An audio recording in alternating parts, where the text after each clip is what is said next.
Right, all right, all right. How you feeling, my man? You feeling good? Feeling good. It's a Friday. We got March Madness going. Excited about that. Even though I didn't pay attention to college basketball all season, but then all of a sudden I just love it once we get to the tournament.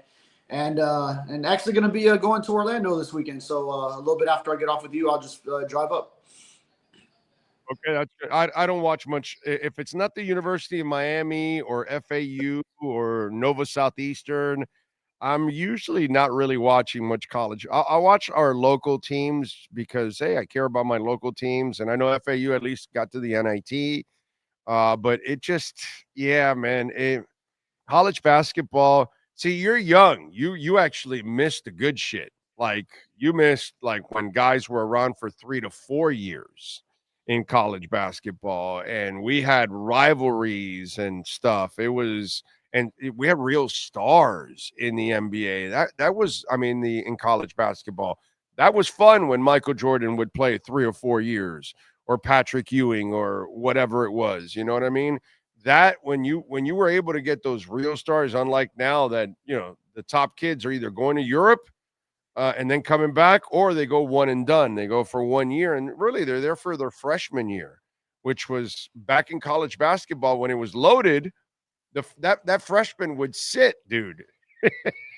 He couldn't play because the seniors and the juniors were taking over at that point. The real stars, were taking over at that point. That's where I miss college basketball, dude. That's when college basketball was just monstrous. Monstrous. Right. I saw a lot of the one and done era, but then also, like starting mid '90s, I guess, when it was KG in '95 and Kobe in '96, and then it just kept growing where everyone was going straight from high school to the pros. Then it was kind of like, all right, guys are just skipping that entirely. But then it was like 04, 05. Then they had the rule where you had to go for one season of college. So then you had the one and dones like John Calipari. Everyone he had was a one and done type of guy. Nowadays, you might get guys that are there 3, 4, 5, even 6 years because of the COVID season is still like in their 4 year or their college tenure, but you end up having them go to 3 different schools or something. Like I'm seeing guys that I just saw last night. Like, oh, that guy is over here now. Like the FAU kid. The FAU kid Yeah. is in Florida. The FAU kid, I'm forgetting the guard. He was at the Final Four with FAU 2 years ago, and now he's with Florida. Yeah, I'm forgetting his damn name now, but anyway, so it's funny like that. Well, also John L. Davis, I was just seeing with Arkansas, right, and the big is with Dusty May at Michigan, right? Yeah. Mm-hmm.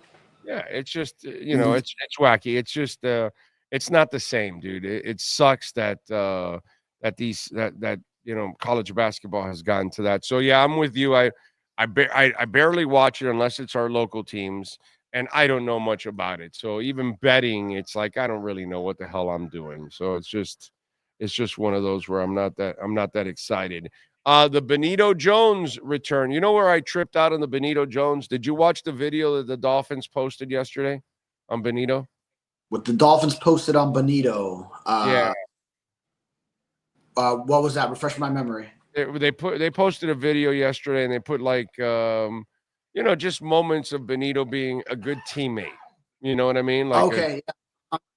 Yeah, and it's kind of like when you return like that, you would like a highlight reel of big plays. You get my point now, what I'm trying to get at? Like, yeah, you made a real, and Benito's a nice rotational player. Maybe, listen, defensive tackles are funny. Some of them take years to develop into a good player, and maybe this year he really busts out. You know what I'm saying? But I just kind of found it funny that, they welcome him back, and they show a video constant of him of just like, being a good teammate, being a good person on the field. But it's not a reel of a whole bunch of plays. You know what I'm saying? Yeah. Well, at the end of the day, he is a nose tackle, so it's not like he's going to have a bunch of flashy plays that stand out on video. His job is to consume double teams in the middle and try to stuff some runs. And He plays about half the game snaps, starts a lot of the time because usually you're going to start in a base defense, a run stopping defense before then you go to your nickel where you're going to spend most of your time nowadays in NFL defenses. But also, I think that's just a social media team that has a collection of all this video, and it's just like, we haven't used any of this shit. Like, he's coming back and we have all this stuff showing his great personality. Let's just, content dump it right now. This is the time. Yeah, I just would like to see a player or two there. Just not him being high-fiving and being a good teammate. It's okay. That's nice, but we're trying to play football here, and just show the fat guy throwing somebody to the side and stuffing a running back and putting him on his ass just once. Just do that. There had to be a few tackles in there. There had to be a few. No, there were none. There were none. Or the famous clip is Calais Campbell in his ear. Like, was it the Cleveland game that he was getting pumped up, just staring right at him, wouldn't look away. Yeah. By the way, I told the folks that he ain't coming back. He's done. If he comes back, he'll be a Baltimore Raven. He will not be a Miami Dolphin. Yeah, that's the feel I get. Which, I mean, it just makes sense from his perspective. If he wants to win a championship before he goes, and he really counts age 39 season as this is my last, I'm not going to be playing into 40, then the Ravens have a much better shot. And he's already got the chemistry there, the previous experience in that system. So I mean, I wouldn't be surprised. Yeah, no, I'm telling you, it's and they're pretty much prepared in the building that he ain't coming back. So he's there's people in the building already that feel like he'll be a Raven eventually. So, and he's actually going to command a decent salary. Not like huge money, but he'll command a decent salary because you're not just paying for the player, you're also paying for the person and the leader in the locker room, which is just effing priceless. What you get with him on the field, in the locker room, and all that kind of stuff. He's the whole package.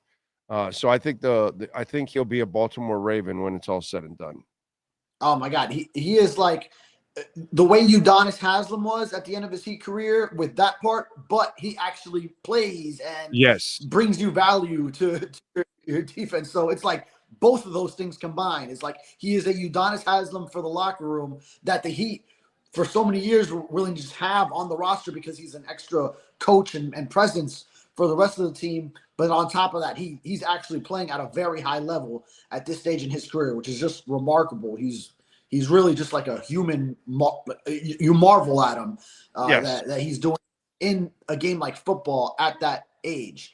And he makes a bigger impact than UD at this time because he does play. Yeah. I think UD's impact waned and was diminishing because in the end, dude, as the generation turns, you're not on the court anymore helping, and they don't even know who you are anymore. That was years ago when you were helping, and so you were distancing yourself from that time. So the back end of those years with UD, this guy's different. This guy can talk the talk, and then he walks the walk. So there's like, holy shit, this guy's way older than I am, and he's outperforming me. I better get my ass in gear. That's the kind of stuff that Calais Campbell brings to the table. So it's super special, man. And that's why I think in the building they know that they're going to be paying for that character and that leadership from Baltimore, or somebody else wants to really offer up more money. That's a contender.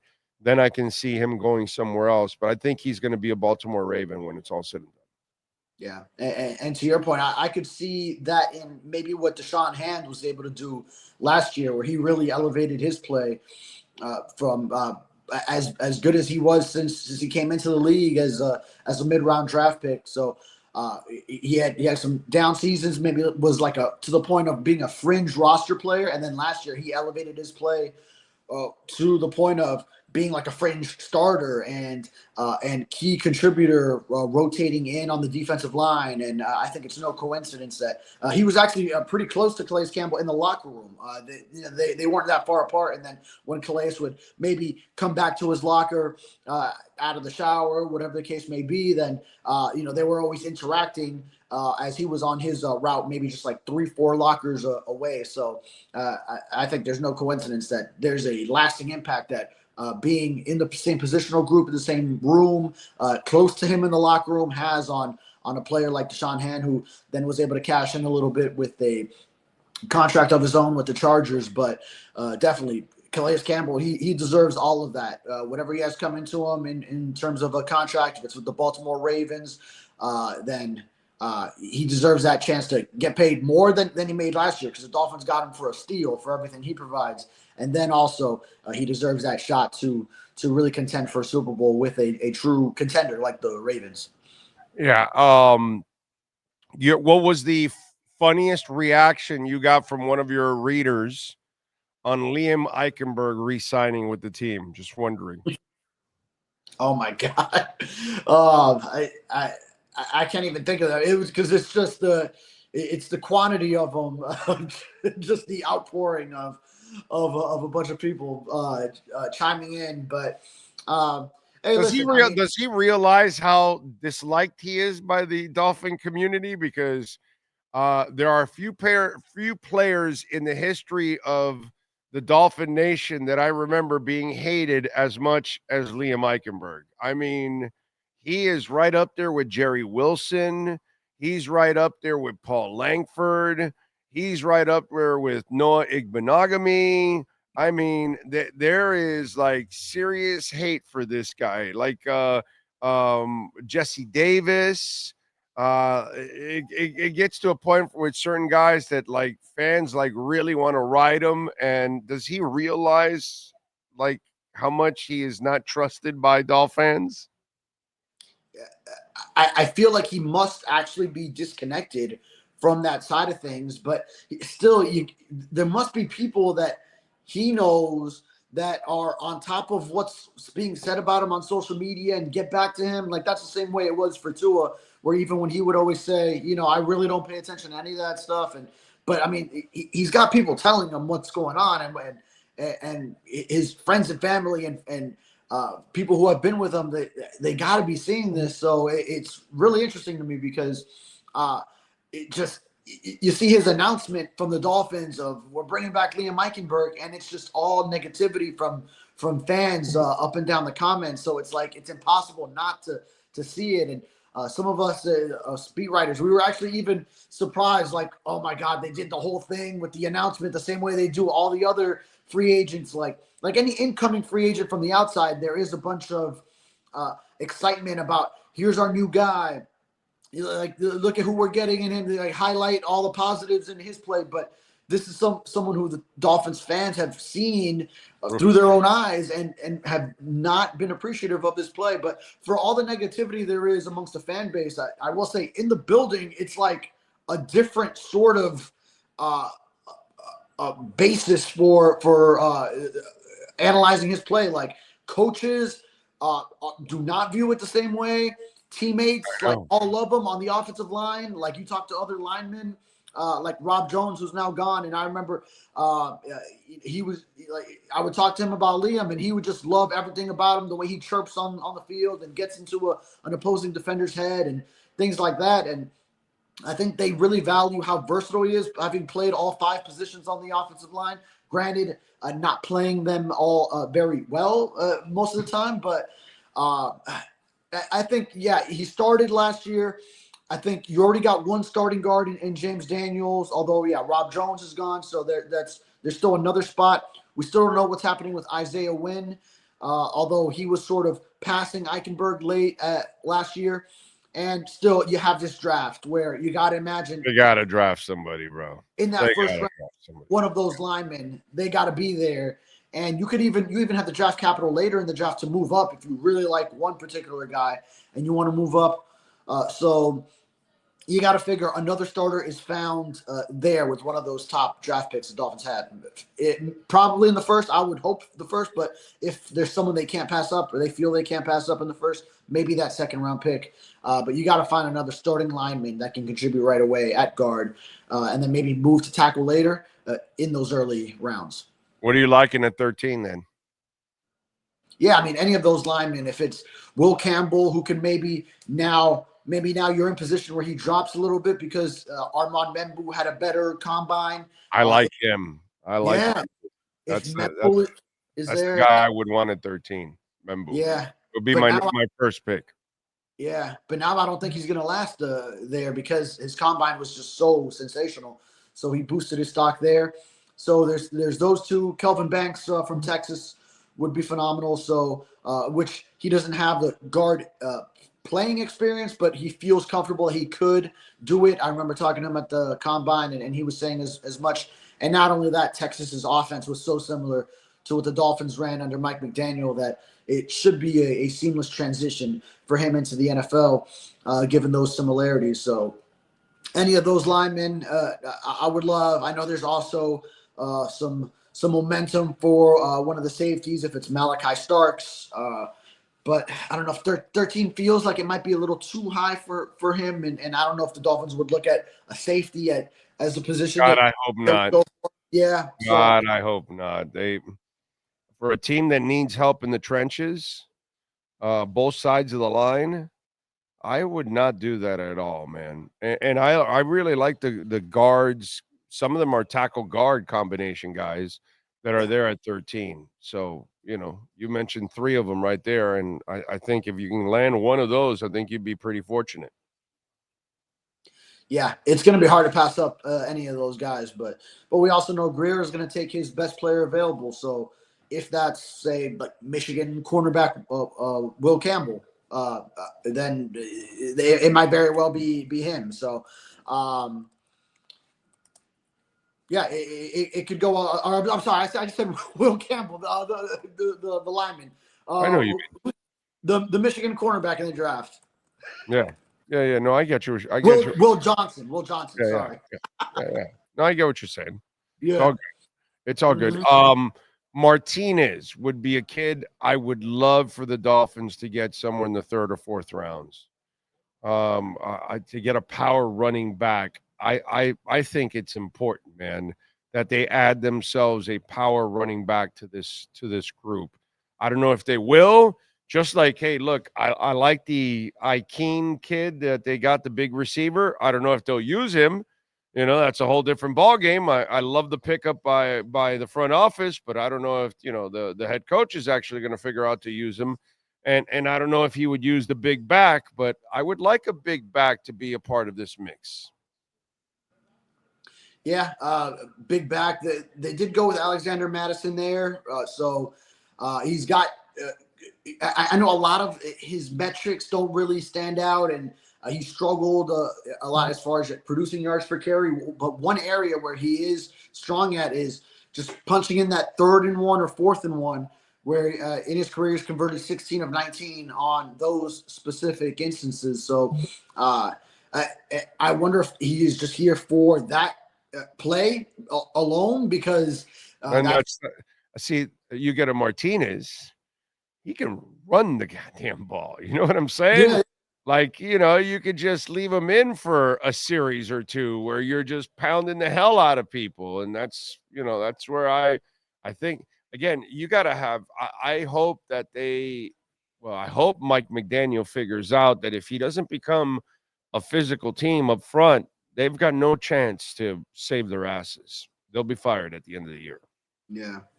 Well, and then also the development of Jalen Wright plays into that, where they had him last year. They even traded up to get him. So remember, this is why they don't have a 3rd round pick of their own this year. They don't pick until the compensatory part at the end of the 3rd round because of this. So it was to acquire Jalen Wright in last year's draft. So that would be a huge indictment if 2nd year in he's still not contributing. And I know last year, but he's taking over for Mostert, so it'll be him and Achan instead. So that'll be the 1-2 punch. But I'm saying that 3rd back, should be a bruiser, somebody that can also carry the ball, not just a specialist, which is what you're saying.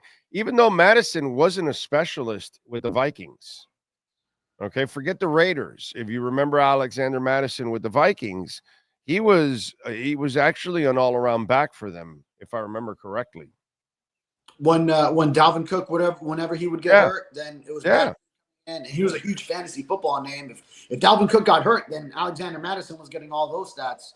So, and he can catch the ball out of the backfield too. That's one part of his game that is often maybe just ignored, but he's a capable pass catcher out of the backfield as well. So, yeah, there are different ways to use him. So, but it would be good for McDaniel to bring in some more competition. But that's a move they already made, so they definitely have a role for him in mind.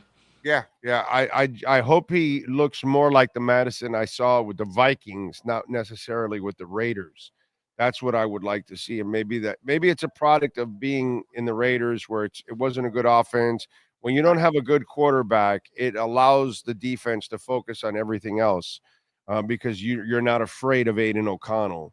So I kind of get that. And, it's very important to fear the quarterback because that makes your weapons a lot more useful out there. If your quarterback is not a guy that they respect, like an Aiden O'Connell, then it's easier to figure out the rest of the team, which, that's kind of what ends up happening. All right, what do you got going on this Sentinel so folks can check you out? Yeah, well, I'm taking this weekend off to go to Orlando and Slacker. Yeah, right. I wrote so much over the past 2 weeks of free agency. I'm entitled to a little bit of time. And then we have interviews coming up early next week with a lot of these new free agents. So I'll be catching up on those. Some of those I might miss because I'm still coming back or whatever. But then we'll have content on what these new free agents are saying as they come to the Miami Dolphins. So check that out at sunsentinel.com. All right, good stuff. Follow him on Twitter at David Furones _ and catch his work there at the South Florida Sun Sentinel. David, have a great weekend. Enjoy Orlando, my friend. We will catch up on Tuesday. All right. Thank you. You got it. There you go. David Furones, Welt Rheaume. We love talking about Jeff Welt and Daniel Rheaume, two ass kickers. That's what I call them. Yes, they're great lawyers, but they're ass kickers because that's what they do when they get into that courtroom. They kick for you. They kick some serious ass. I saw it in person. Many of our listeners have already experienced it all over the state of Florida, which is pretty cool. It's not just our listeners here in South Florida, but on the west coast of Florida and central Florida.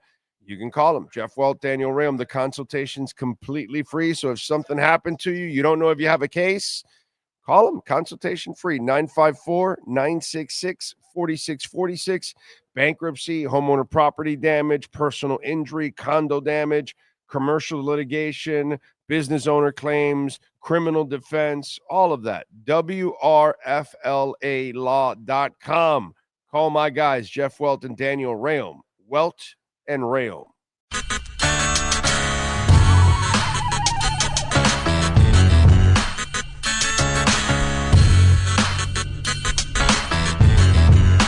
This is the Big O Show.